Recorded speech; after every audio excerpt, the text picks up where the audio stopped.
மண்டல தளபதியாக இருக்கக்கூடிய போமு நந்தன் அவர்களை இறுதி உரையாற்றுமாறு கேட்டுக்கொள்கிறேன்.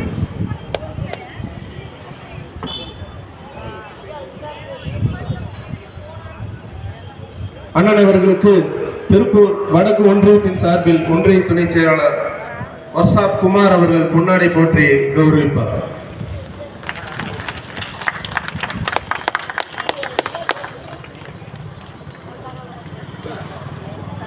வடக்கு ஒன்றியத்தின் சார்பில் அண்ணன் சேலம் வசந்த் அவர்களுக்கு பொன்னாடை போற்றி கௌரவிப்பார்.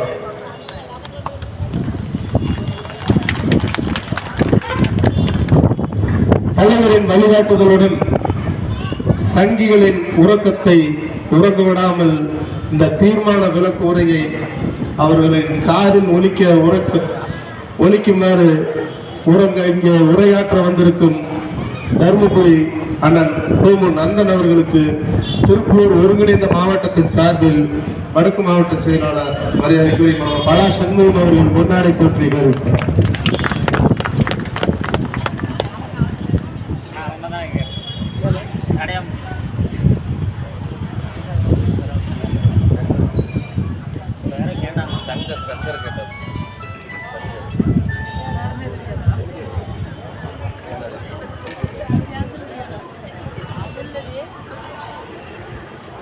திருச்சியில் நடைபெற்ற மதசார்பின்மை காப்போம் மாபெரும் மக்கள் எழுச்சி பேரணியில் நிறைவேற்றப்பட்ட தீர்மான விளக்க பொதுக்கூட்டத்தை தலைமையேற்று நடத்தி கொண்டிருக்கிற திருப்பூர் வடக்கு மாவட்டத்தினுடைய செயலாளர் ஆற்றல் மிகு செயல்மரவர் அன்பு சகோதரர் பல சண்முகம் அவர்களே,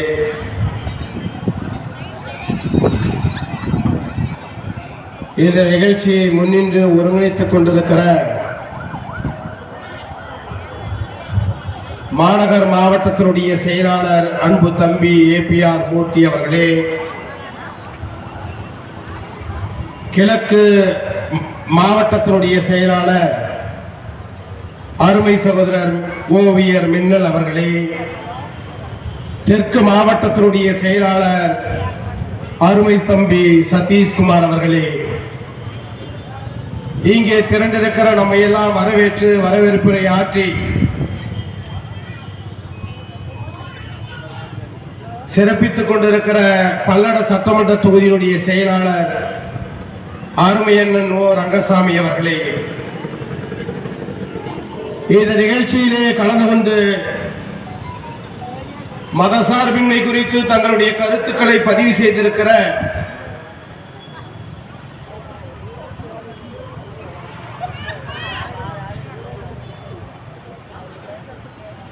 இந்திய கம்யூனிஸ்ட் கட்சியினுடைய மாவட்ட துணை செயலாளர் அருமை தோழர் மோகன் அவர்களே, தமிழ்நாடு முஸ்லிம் முன்னேற்ற கழகத்தினுடைய தெற்கு மாவட்ட செயலாளர் அருமை தோழர் முக்பூர் ரஹ்மான் அவர்களே,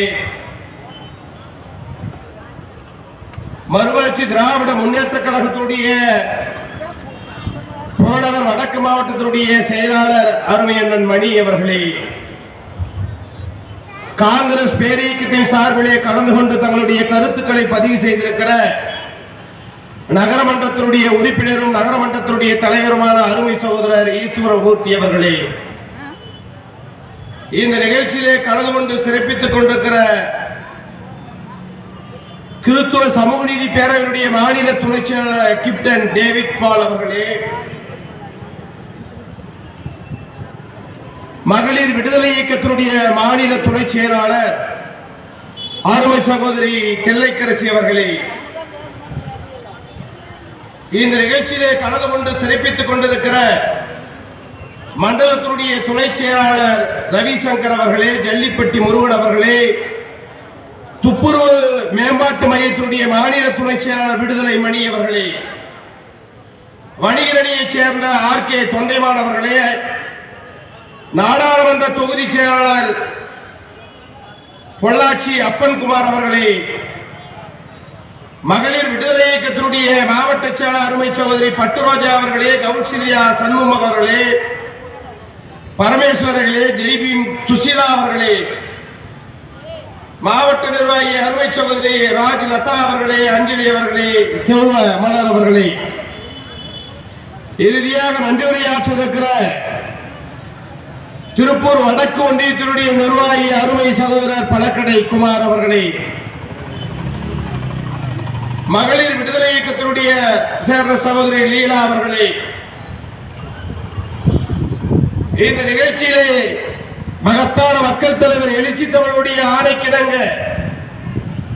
என்னோடு இந்த நிகழ்ச்சியிலே கலந்து கொண்டு மதசார்பின்மை குறித்து இங்கே உரையாற்றி அமர்ந்திருக்கிற திருப்பூர் மாவட்டத்துடைய முன்னாள் மாவட்ட அமைப்பாளரும் கட்சியுடைய மூத்த நிர்வாகியும் ஆகிய அருமை தோழர் துரை வளவன் அவர்களே, எனக்கு முன்னால் இங்கே கருத்துரை வழங்கியிருக்கிற சேலம் மாவட்டத்துடைய முன்னாள் மாவட்ட செயலாளரும் அதிமுக செயல்மரவருமாகிய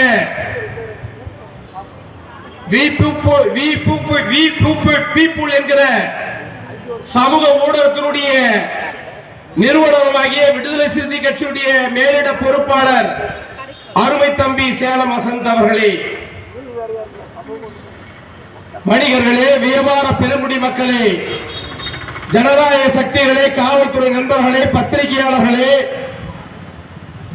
இங்கே இந்த நிகழ்விலே கலந்து கொண்டிருக்கிற கட்சியினுடைய திருப்பூர் ஒருங்கிணைந்த மாவட்டத்தினுடைய முன்னணி பொறுப்பாளர்களே, ஒன்றிய பொறுப்பாளர்களே, நகர பொறுப்பாளர்களே, இங்கே எதிரே திரண்டிருக்கிற எழுச்சி தமிழரின் உயிரின் உயிரான வீர விடுதலை சிறுத்தைகளே, உங்கள் அனைவருக்கும் எனது பணிவான வணக்கத்தை தெரிவித்துக் கொள்ள கடமைப்பட்டிருக்கிறேன். மகத்தான மக்கள் தலைவர் எழுச்சி தமிழர் அவர்கள்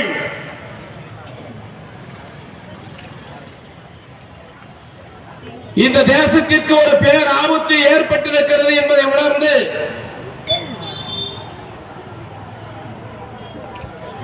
மத்தியிலே ஆண்டு கொண்டிருக்கிற பாசிச மோடி அரசுடைய மக்கள் விரோத நடவடிக்கையை கண்டித்தும் அரசியலமைப்பு சட்டத்திற்கு ஏற்பட்டிருக்கிற ஆபத்தை கண்டித்தும் இந்த தேசத்தை சனாதன சக்தியிலிருந்து பாதுகாக்க வேண்டும், மீட்க வேண்டும் என்கிற அடிப்படையிலே 2019 தேசம் காப்போம் என்கிற மகத்தான பேரணியை திருச்சியிலே லட்சக்கணக்கான மக்களை திரட்டி குடியுரிமை திருத்த சட்டத்தை கொண்டு வந்தபோது மத்திய மோடி அரசுக்கு தன்னுடைய கண்டனத்தையும் எதிர்ப்பையும் தெரிவித்து இந்த நாட்டிலே மாபெரும் ஒரு அதிர்வலையை ஏற்படுத்தினோம். மோடி அரசு பதவியேற்ற இன்றைக்கு 12 ஆண்டுகள் தொடங்கிய நிலையிலே இந்திய அரசியலமைப்பு சட்டத்திற்கு நீர்த்து போக செய்கிற வகையிலே பல்வேறு வகையான சட்ட திருத்தங்களை கொண்டு வந்து ஒடுக்கப்பட்ட மக்களுக்கு எதிராகவும் சிறுபான்மை மக்களுக்கு எதிராகவும் RSS என்ன நினைக்கிறதோ அதை நடைமுறைப்படுத்துகிற பாசிச பாஜகவுடைய செயல்பாட்டை இந்திய ஒன்றிய மோடி அரசு நடைமுறைப்படுத்திக் கொண்டிருக்கிறது. அதை உணர்ந்த இந்தியாவிலே எத்தனையோ அரசியல் கட்சிகள் தலைவர்கள் இருக்கிறார்கள், எத்தனையோ இயக்கங்கள் இருக்கின்றன. அவர்கள் எல்லாம் அதை கண்டு கொள்ளாத போது ஒரே ஒரு தலைவன் இந்த நாட்டையும் இந்த மக்களையும் இந்த தேசத்தையும் பாதுகாக்க வேண்டும், இந்த நாட்டிற்கு ஒரு பேராபத்து ஏற்பட்டுக் கொண்டிருக்கிறது, சிறுபான்மை மக்களுக்கும் ஒடுக்கப்பட்ட மக்களுக்கும் ஏற்பட்டிருக்கிற இந்த ஆபத்தை தடுக்க வேண்டும் என்பதை உணர்ந்து கடந்த ஜூன் மாதம் 14ஆம் தேதி திருச்சியிலே நம்முடைய தோழர்கள் குறிப்பிட்டது போல ஆயிரக்கணக்கான இளைஞர்கள் புரட்சியாளர் அம்பேத்கருடைய உருவத்தை தாங்கி எப்படி கோட்டு சூட்டு அணிந்து வந்தாரோ அப்படி ஆயிரக்கணக்கான இளைஞர்கள் கோட்டு சூட்டு அணிந்து லட்சக்கணக்கான மக்களையும் லட்சக்கணக்கான பெண்களையும் திரட்டி மதசார்பின்மை காப்போம் என்கிற ஒரு மாபெரும் மக்கள் எழுச்சி பேரணியை நடத்தி இந்திய தேசத்தை மட்டுமல்ல உலக அரங்கையே திரும்பி பார்க்க வைத்த ஒரு மகத்தான தலைவரான ஒரு மகத்தான கட்சி தான் விடுதலை சிறுத்தைகள் கட்சியுடைய தலைவர் திருமாவளவன் அவர்கள். அந்த பேரணியிலே 12 தீர்மானங்களை நிறைவேற்றி நாட்டு மக்களுக்கு உணர்த்த வேண்டும். நாட்டு மக்களுக்கு அந்த தீர்மானத்துடைய நோக்கங்களை மத்தியிலே ஆண்டு கொண்டிருக்கிற பாசிச பாஜகவுடைய செயல்பாட்டை நீங்கள் நாட்டு மக்களிடத்திலே எடுத்து விலக்கி சொல்ல வேண்டும். நாட்டு மக்களுக்கு இங்கே ஏற்பட்டிருக்கிற ஆபத்தையும் பாஜக மோடி அரசுடைய செயல்பாட்டையும் எடுத்துச் சொல்ல வேண்டும் என்கிற அடிப்படையிலே தான் இன்றைக்கு இந்த திருப்பூர் மாநகரிலே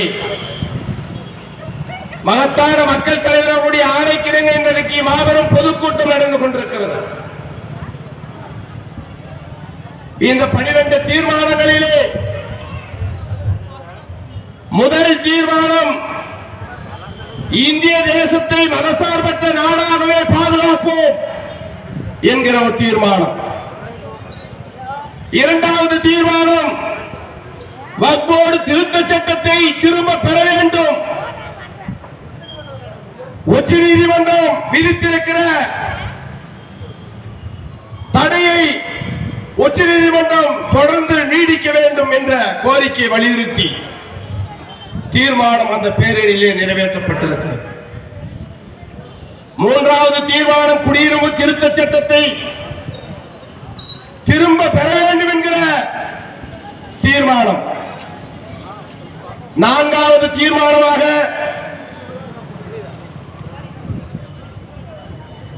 NPR NRC தேசிய மக்கள் தொகை பதிவேடு தேசிய குடிமக்கள் பேரணி என்கிற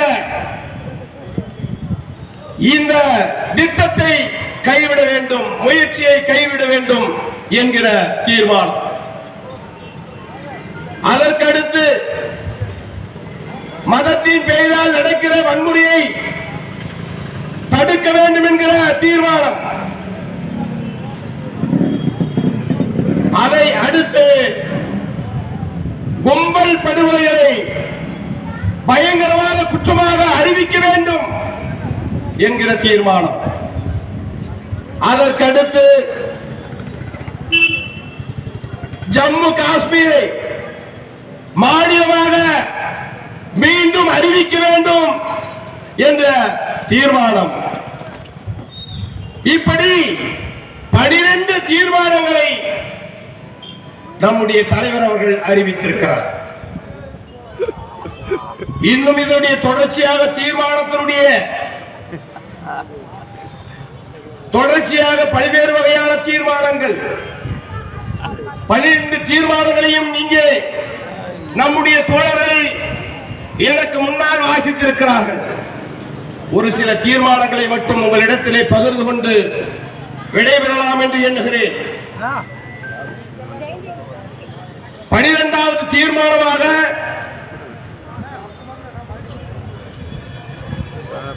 ஒரு தீர்மானம் 11வது தீர்மானம் மிக முக்கியத்துவம் வாய்ந்த தீர்மானம். இன்றைக்கு தமிழக அரசியல் களத்திலே நாம் சந்திக்கிற ஒரு தீர்மானம். வழிபாட்டு தலங்கள் சிறப்பு ஏற்பாட்டு சட்டத்தை விலக்கக்கூடாது.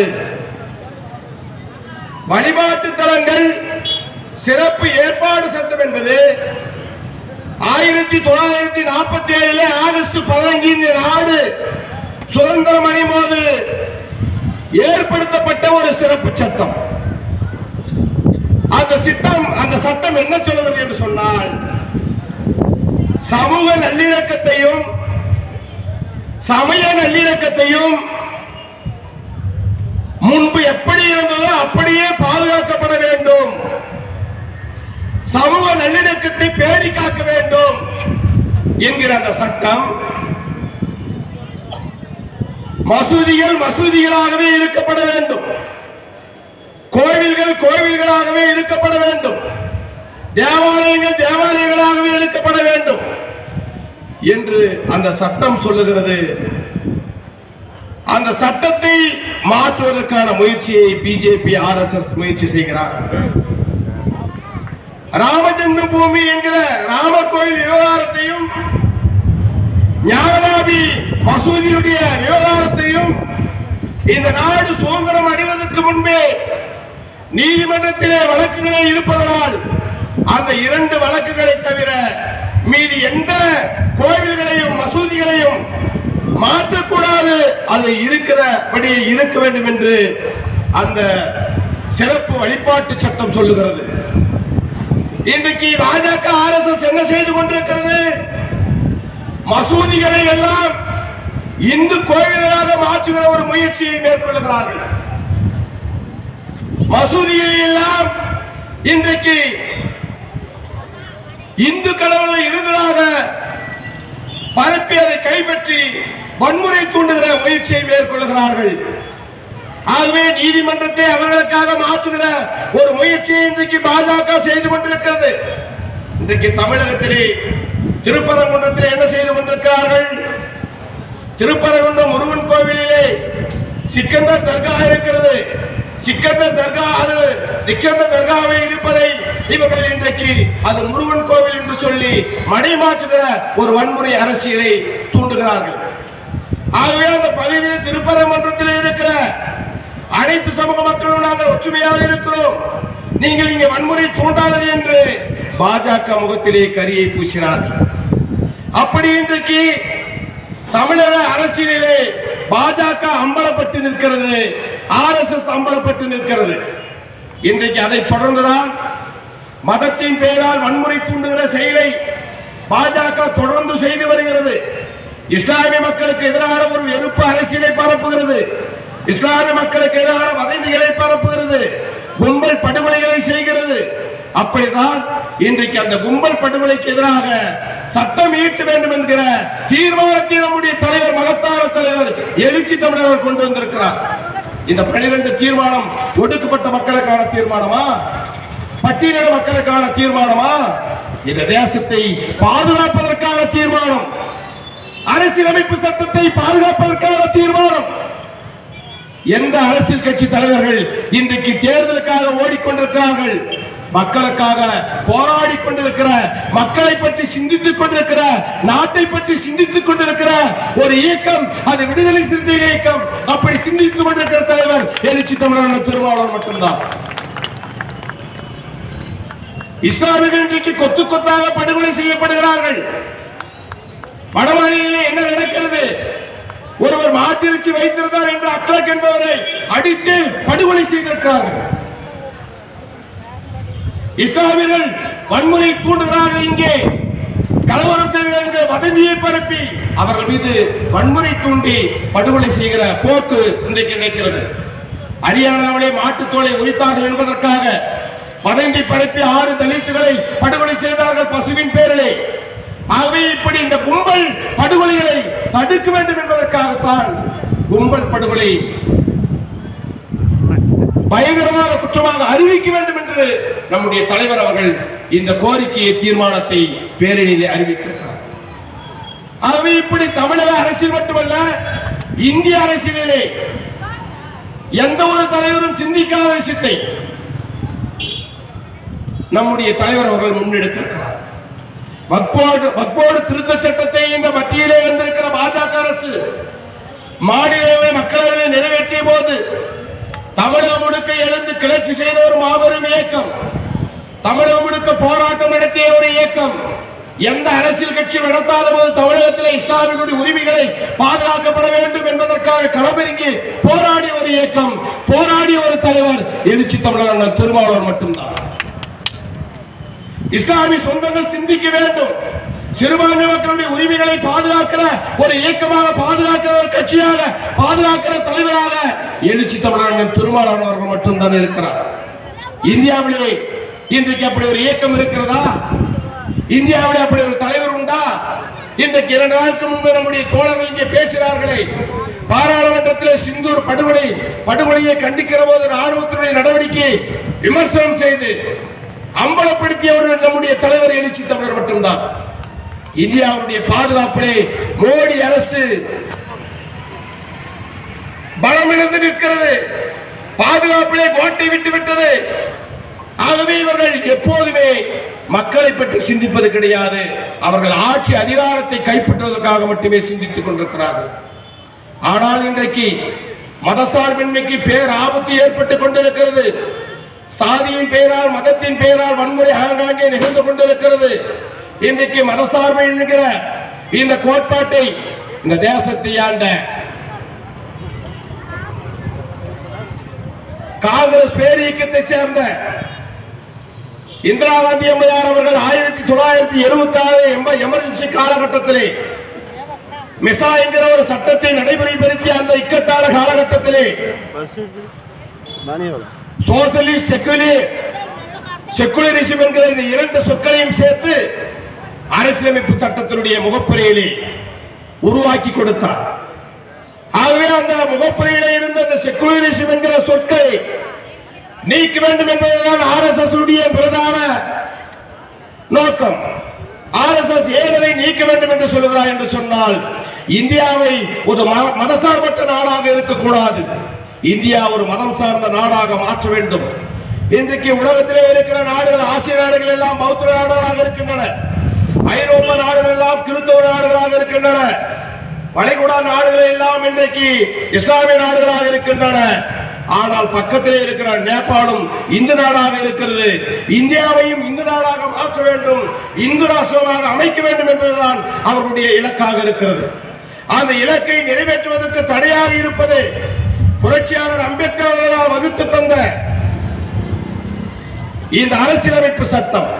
இந்த அரசியலமைப்பு சட்டத்திலே நீதி, சுதந்திரம், சமத்துவம், சகோதரத்துவம் என்கிற விளிமியங்களை, ஜனநாயகம் என்கிற விளிமியை எல்லாம் நீர்த்து போக செய்ய வேண்டும். இதுவெல்லாம் அவர்களுக்கு தடையாக இருப்பதற்கு இந்த மதசார்பின்மை என்கிற கோட்பாடுதான். இந்த தேசத்திலே ஆரிய சாம்ராஜ்யத்தை நிலைநிறுத்துவதுதான் அவருடைய பிரதானமாக இருக்கிறது. ஆரிய சாம்ராஜ்யம் என்பது சாதாரணமானதல்ல. எத்தனையோ நாகரிகங்களை நாம் பார்த்திருக்கிறோம். இந்தியாவில் உலக நாகரிகங்களே எகிப்து நாகரிகம் மிக சிறந்த நாகரிகம், மெசபடோமியா நாகரிகம் பார்த்திருக்கிறோம். சிந்து சமண நாகரிகம், ஹராப்பா, மொகஜாதரா போன்ற நாகரிகம் இன்றைக்கு திராவிட நாகரிகம் என்று நாம் சொல்லுகிறோம். ஆனால் இன்றைக்கு ஆரியத்திற்கு மாற்று திராவிடம் என்பதை எதிர்த்து பேசுகிறவர்கள் இன்றைக்கு ஏராளமாக இருக்கிறார்கள். தமிழ் தேசியத்தின் பேராக ஆரியத்தை இன்றைக்கு பாதுகாக்கக்கூடியவர்களாக, இந்திய தேசத்தை பாதுகாக்கக்கூடியவர்களாக இருக்கிற போலி தமிழ் தேசியவாதிகள் இன்றைக்கு இந்த மண்ணிலே இருக்கிறார்கள். இன்றைக்கு ஒருவர் கிளம்பியிருக்கிறார், அதிமுகவினுடைய தலைவராக இருக்கிற எடப்பாடி பழனிசாமி அவர்கள். தலைவர் அவர்கள் எந்த அடிப்படையில் அவருக்கு ஒரு கருத்தை சொன்னார், அதிமுக இன்றைக்கு பாஜகவால் விளங்கப்படும் என்று சொன்னார், விழுங்கிவிடப்படும், கவலைகரம் செய்யப்படும் என்று சொன்னார். ஆனால் அதிமுக என்ன சொல்கிறார்கள், திமுக தான் விடுதலை சிறுத்தைகள் விழுங்கிவிடும் என்று சொல்கிறார். எவ்வளவு பெரிய ஒரு நகைக்குரிய விஷயம்.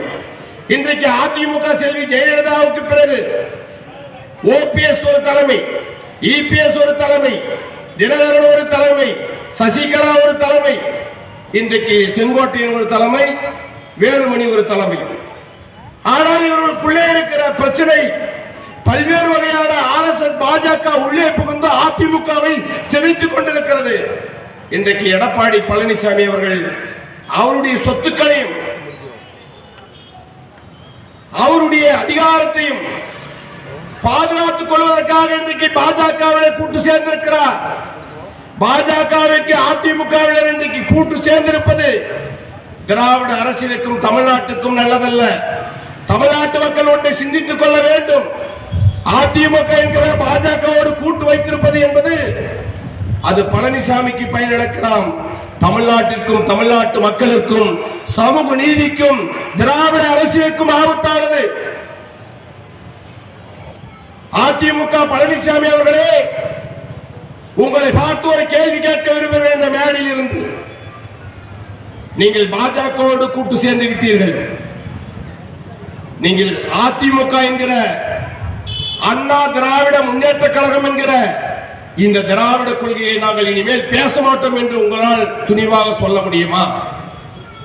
உங்களால் எச்சரிக்கையாக, வெளிப்படையாக, துணிச்சலாக பேச முடியுமா? இனிமேல் நாங்கள் அண்ணாவின் கொள்கையை பேச மாட்டோம், திராவிட கொள்கையை பேச மாட்டோம், RSS கொள்கை தான் பேசுவோம், அமித்ஷாவுடைய கொள்கை தான் பேசுவோம், மோடியினுடைய சித்தாந்தத்தை தான் பேசுவோம் என்று அதிமுக எடப்பாடியால் சொல்ல முடியுமா? ஆகவே இந்த தேசத்தை அழிக்கிற ஒரு கட்சியாக, இன்னைக்கு தேசத்தை அழித்து நாசகரமாக செய்கிற ஒரு இயக்கமாக பாஜக RSS இருந்து கொண்டிருக்கிறது. அன்றைக்கு இந்த மண்ணிலே, திருப்பூர் மண்ணிலே பிரிட்டிஷ்காரன் வரி விதித்தான் என்பதற்காக சட்ட மறுப்பு இயக்கத்தை காந்தி குஜராத் தண்டியிலே நடத்தினார். 1932 திருப்பூர் வீதிகளிலே திருப்பூர் குமரன், சென்னிமலையை சேர்ந்த திருப்பூர் குமரன் அவர்கள் இரண்டாவது சட்ட மறுப்பு இயக்கத்தை திருப்பூர் வீதிகளிலே இந்திய தேசிய கொடியை தாங்கி நடத்துகிற போது பிரிட்டிஷ் போலீசார் அவர்களை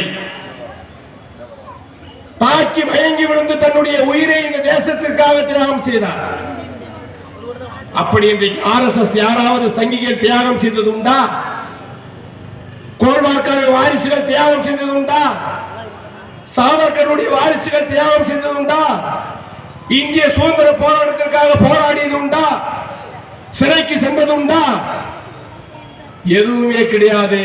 பிரிட்டிஷ்காரருடைய காலை நக்கி, காலை பிடித்து மண்டியிட்டவர்கள் தான் இந்த RSS கும்பல், அவர்களுடைய முன்னோடிகள். சசிகலாவுடைய காலை பிடித்து இன்றைக்கு பதவிக்கு வந்த எடப்பாடி பழனிசாமி RSS அமித்ஷாவுடைய காலை பிடித்துக் கொண்டிருக்கிறார். இந்த தேசத்திற்காக உண்மையிலே இந்த காந்தியினுடைய கொள்கையை குழி தோண்டி புதைத்துக் கொண்டிருக்கிற கோச்சாருடைய வாரிசுகள் இந்திய தேசத்தை அழிக்க பார்க்கிறார்கள். RSS படுகொலைகள், மதவாத கருத்துக்களை, மதவாத சக்திகளுக்கு எதிராக கருத்துக்களை பரப்பிய மிக சிறந்த சிந்தனையாளர்கள் நரேந்திர தபேல்கர் படுகொலை செய்யப்பட்டார். கோவிந்த பன்சாரே படுகொலை செய்யப்பட்டார். கல்புர்கி படுகொலை செய்யப்பட்டார். கர்நாடகாவை சேர்ந்த எழுத்தாளரும் ஊடகவியலாளருமான லௌரி கங்கேஷ் படுகொலை செய்யப்பட்டார். ஏன் இவர்கள் படுகொலை செய்யப்பட்டார்கள்? பாஜக RSS கருத்துக்களை, சங்பரிவாருடைய கருத்துக்களை, அவருடைய முகத்திரையை அம்பலப்படுத்தி ஜனநாயக ரீதியாக போராடியதற்காக RSS அமைப்புகள் படுகொலை செய்தது. ஆகவே ஒரு கொலைக்கார இயக்கம், ஒரு கொலைக்கார கட்சி தான் பாரதிய ஜனதா கட்சியும் RSS. அந்த கொலைக்காரர்களோடு சேர்ந்து எடப்பாடியும் கொலைகாரர் என்று நமக்கு தெரியவில்லை. கொலைக்கார கூட்டத்தோடு அவரும் இன்றைக்கு இணைந்து தமிழகத்திலே இன்றைக்கு ஒரு வன்முறையை தூண்டுவதற்கு முயற்சி செய்கிறார். வன்முறையை தூண்டி இந்த தேசத்தை வட மாநிலம் போல் தமிழகத்தையும் ஒரு வன்முறைக்காடாக மாற்றுவதற்கான ஒரு முயற்சியை அதிமுக மேற்கொண்டு வருகிறது. தமிழக மக்கள் இதை சிந்தித்து பார்க்க வேண்டும். தமிழக மக்கள் எச்சரிக்கையாக இருக்க வேண்டும். சாதி பேரால் இன்றைக்கு நடக்கிற இந்த வன்முறைக்கு யார் காரணம்? நம்முடைய தோழர்கள் பேசுகிற போது சகோதரர் வசந்த் குறிப்பிட்டாரு, இன்றைக்கு திருநெல்வேலியிலே கவின் என்கிற ஐடி பணிபுரிந்த ஒரு இளைஞன் படுகொலை செய்யப்பட்டிருக்கிறார். கோகுல்ராஜ் படுகொலை செய்யப்பட்டிருக்கிறார். தம்பி இளவரசன் படுகொலை செய்யப்பட்டிருக்கிறார். இப்படி ஏராளமான படுகொலைகள் ஆணவ பேரால், சாதியின் பேரால் படுகொலை நடந்து கொண்டிருக்கிறது. இதற்கெல்லாம் யார் காரணம்? எந்த கருத்தியல் காரணம்? சனாதன கருத்தியல். RSS சிந்தனை, சாதி பெருமை பேசுகிற அரசியலை ஊக்குவிக்கிற பாஜகவுடைய செயல்பாடு. அப்படித்தான் இன்றைக்கு எடப்பாடி பழனிசாமி அவர்களும் RSS சேர்ந்து கொண்டு, பாஜகவோடு சேர்ந்து கொண்டு சாதிய வெறி அரசியலை ஊக்குவிக்கிறார். அஜித் குமாருக்காக லாக்அப் மரணத்திலே ஏற்பட்ட அஜித் குமாருக்காக ஓடிய ஏன் எடப்பாடி பழனிசாமி ஓடவில்லை? ஏன் சீமான் போகவில்லை? ஏன் நடிகர் விஜய் போகவில்லை? போனால் சாதி இந்துக்களுடைய ஓட்டு உங்களுக்கு கிடைக்காது என்கிற ஒரு போக்கு, ஒரு அச்ச உணர்வு. ஒடுக்கப்பட்ட மக்கள் தானே, அவர்கள் என்ன செய்வார்கள் என்கிற ஒரு திமிர் இன்றைக்கு தமிழக அரசியல் தலைவர்கள் பாஜகவோடு சேர்ந்திருக்கிற தலைவர்களுக்கு இருக்கிறது. ஆகவே தமிழர்களும் தமிழ்நாட்டு மக்களும் மிக எச்சரிக்கையாக இன்றைக்கு இந்த நாட்டை பாதுகாக்க வேண்டிய கடமை இருக்கிறது.